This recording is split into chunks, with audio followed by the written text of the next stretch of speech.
Hello, everyone. Welcome back. Today I'm working on the cover of the Bug Mage, which is a story about she's a mage, so she has magical capabilities, and she is assigned by the guild to go into the cracks and get rid of the giant spiders that are inside the cracks. Now, the cracks are an umbilical that attaches one world to the next. There's 9 worlds connected in the story, and she starts out on 4 world. That's where she lives. So in this story, she is on the top of the cracks with the spider. This is Zeppelin, the spider, and there are actually thousands of spiders that they form a kind of a spider army in the novel. So Destine, who is the Bug Mage, she is working together with the spiders because they have a mutually uh, concerning problem. So in the image, I've taken this image from the characters of the story and from a scene in the story. And in this image, Destine, who is the blue character in front, is casting some magic. She's doing an incantation. And so for the purposes of the cover is the front cover is the right hand side of the canvas, and that's going to be the front cover of the knowledge of the novel. It'll go down to about a 6 by 9, typical book that you would pick up at the library. And so what I did was did the blocked in the backgrounds first and knocked down the whiteness of the canvas. And then the next step here is where I'm painting in the spider's legs, because Destine is in front of the spider. So there are pieces to what's happening that will actually overlay the spider. So the spider is next, and I'm doing the legs on the left hand side, as you can see, first. And I'm using a sort of flat wedged brush to get a varied effect, and I want to try to leave the suggestion of lightness where there would be light hitting the spider. And so that's what I'm doing with this brushwork. Um, so I'll go further. It's entirely likely that I'll go in on top of the acrylic. When I'm satisfied with the acrylic, I'll come back with pen and ink and actually ink in the spider's leg hairs. Spiders are actually quite hairy if you look at them under a microscope. And so I'll probably add that detail in.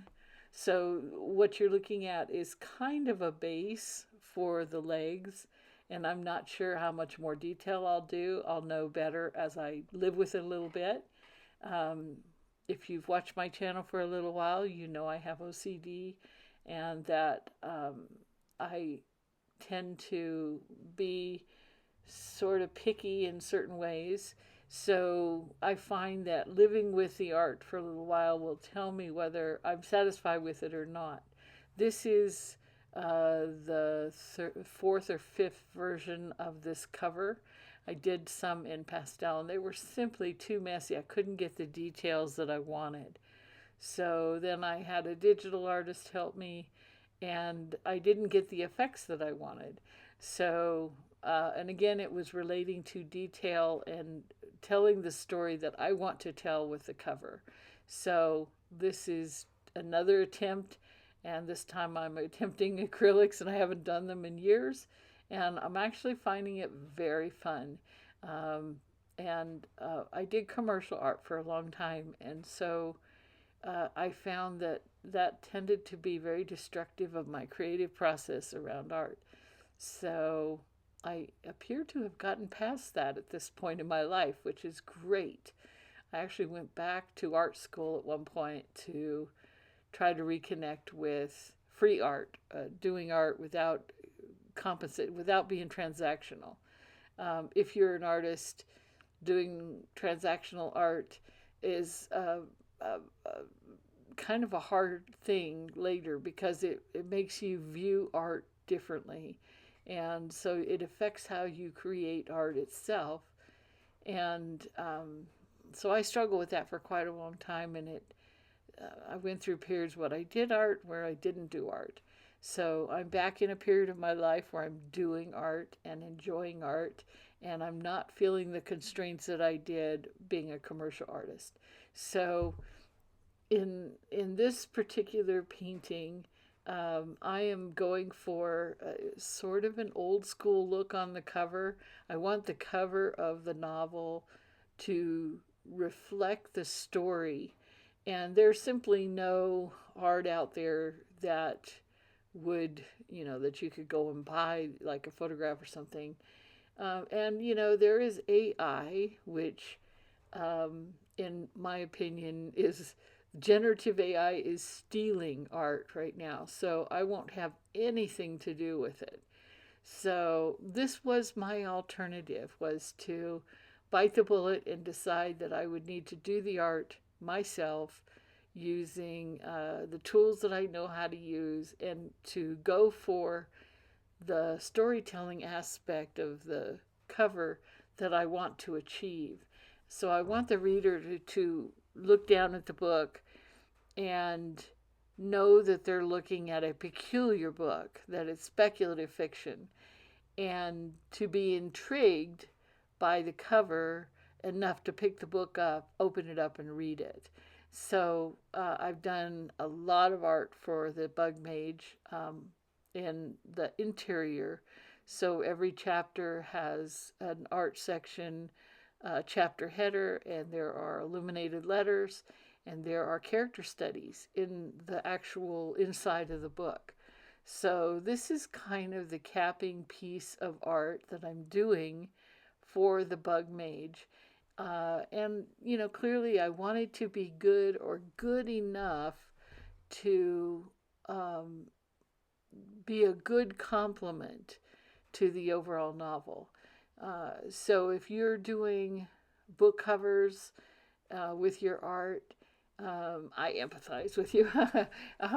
But sorting it out and delivering real art to readers, to me, is a way of sort of gifting them just a little bit more for their adventure of reading the novel.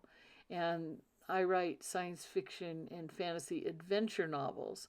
So Destine, who is the character in blue that you see here, she's involved in an adventure that's kind of much larger than herself. And she's tasked with making decisions and choices that are probably beyond her skill set. And she has people helping her, but it's complicated, as all good stories are. So uh, I want to reflect sort of that too, that she's in an adventure, and it's interesting and exciting for her. And it's interesting and exciting for the spider as well. Spider didn't want to be blown up to be a giant, and now it's a giant, and there are lots of problems with being a giant. So that's what's happening in the novel, and that's what's happening on the cover, in the cover art here that you're watching me paint today. So what I'll do is I will do the four legs on the left, and then I'll let it dry. I'll let the canvas dry, because the next part of that is I'll do the four legs on the right. And if you look carefully on the right, you only see three legs. So I need to actually add, so I've just switched camera again. So I need to add a fourth leg on the right. The original leg was interfering with her head, and I didn't like the positioning of what it was doing. So I have had to change sort of the trajectory of the leg. And so I'll probably come back in and do a lighter paint to draw in where the fourth leg will go, and then let that dry, and then come in and do the right hand side legs for you later. So that will be a different video for you, showing the right side of the legs, and probably I'll start working on the spider's head and body in that same video. So then after I finish the spider, then I'll come in and do Destine. And if you look carefully, you see things coming out of her hands. You see I've left little lines. So there is a network of sort of filaments that will reflect her doing an incantation, casting magic. And that has to be drawn in over the top of the spider. So the spider must come first, then I'll paint the detail work of Destine and the magic, and then I'll come in and work on the cracks, which is sort of the yellow ribbon that is connecting the planets that you can see. And I'll finish by detailing the starscape behind it's blue right now. There'll be stars and distant lights in the sky. And then I'll take this and have it scanned at my Metrographics store, which has really large scanners, and they'll scan it in color for me onto thumb drive, and I'll come back in and manipulate that into the cover template to make the cover for the book. So that's when I would add the type for the the title and the blurbs for the back and sort of the barcode area and that kind of thing. That's it. Bye.